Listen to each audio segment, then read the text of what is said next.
Tonight, Congresswoman Alexandria Ocasio Cortez fighting back against criticism from her own party as a new report says Democrats are looking for ways to rein her in. Jason Carroll is out front.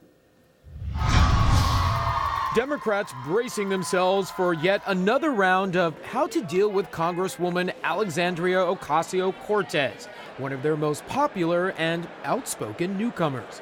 Ocasio Cortez firing back at Joe Lieberman, one-time Democratic vice presidential candidate, who criticized her unapologetic proposal to raise the top marginal income tax rate to 70%. But is this Congresswoman the future of the party, in your view? No, I with all respect, I certainly hope she's not the future, and I don't believe she is. In response, Ocasio Cortez took to Twitter, telling her 2 million plus followers, new party, who dis?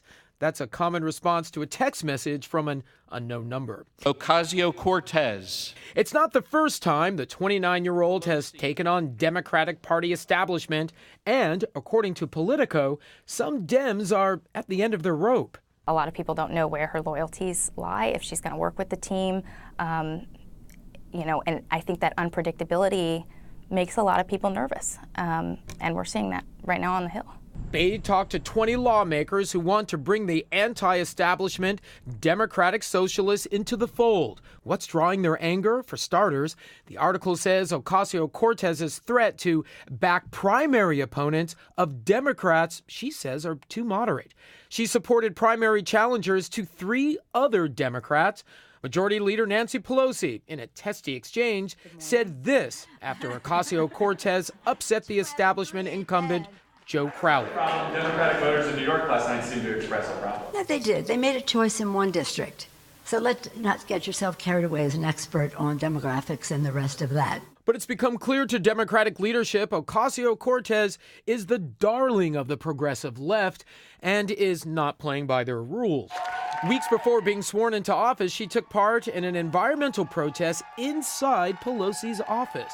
It's not just about confrontation, but in a way, it's about real, meaningful unity behind our goals. Ocasio-Cortez says she's prepared for the political backlash for participating. We're going through a process of trying to choose committees, and if I made people mad, they could have put me on the dog walking committee or whatever. They still might, but I knew that it was worth it. Pelosi did not return our request for comment about the Politico article. New York Congresswoman Carolyn Maloney telling CNN, Representative Ocasio-Cortez is bringing new energy and a new approach, and we should all embrace that.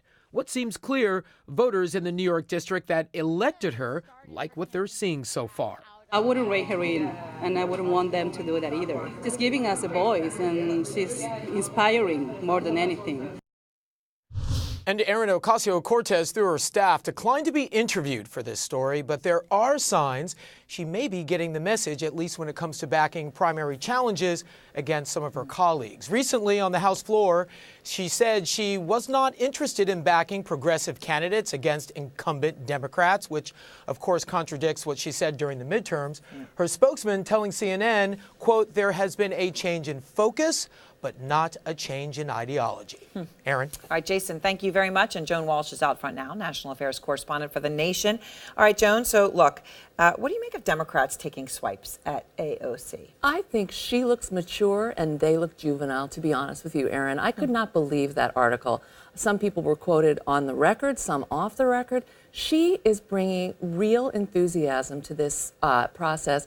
And she's also, I think she has matured. That's a condescending word, so I'd like to take it back. I think she's learned on the job since she won her primary race. I think she wound up backing, she protested in Pelosi's office. She wound up backing her for speaker. That's true. There are several ways in which I think she's moderated her stance, at least toward other Democrats. Democrats are crazy to be criticizing this woman. So look, she does have some issues on facts, right? She tweeted $21 trillion in Pentagon accounting errors, could have paid for her Medicare for All proposal. She got four Pinocchios on that. Then Anderson Cooper asked her about it, and here's what she said. If people want to really blow up one figure here or one word there, I would argue that they're missing the forest for the trees. I think that there's a lot of people more concerned about being precisely, factually, and semantically correct than about being morally right. Donald Trump could say that sometimes when people call him out for the facts. I mean, Chris Cillizza said of her, being factually accurate and morally right is not an either or. No, and she went on to say in the rest of that clip with Anderson that, you know, of course she believes that being factually correct is important, and also that she corrects herself when she's been clumsy. I think the whole clip honestly did say, yes, we need both. It's not an either or proposition. So, you know, I think certainly she's made mistakes. We've all made mistakes, but what I want to point out is that I think that she is already learning from them. And Joe Lieberman, I also want to point out, is not a Democrat. He left the party. She's a Democrat. Bernie Sanders, not a Democrat. Alexandria Ocasio-Cortez is a Democrat. That's very important to a lot of sort of center-left folks like myself. She's in the party. All right. Thank you very much, Joan.